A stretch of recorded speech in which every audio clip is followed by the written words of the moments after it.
Welcome to Kenton's videos. Enjoy the video.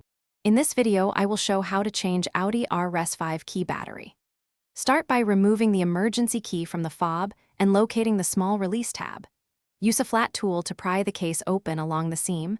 Lift the old CR2032 battery out carefully. Note the battery orientation. Insert the new CR2032 with the positive side up. Snap the case closed securely, and test the key functions before finishing. Begin by sliding out the mechanical key and placing it safely aside. Then locate the fob seam and insert a slim flat tool slowly to avoid scratching.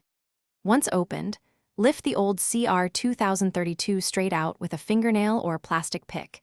Inspect the metal contacts for corrosion. Seat the new CR2032 with the positive face up.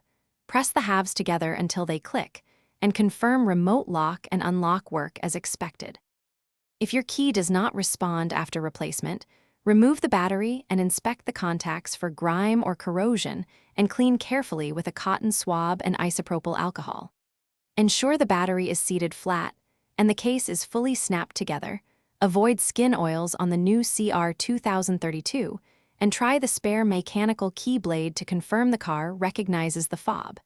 If still faulty, seek dealer diagnostics for possible reprogramming or internal repair. Thanks for watching. Consider subscribing if we helped you.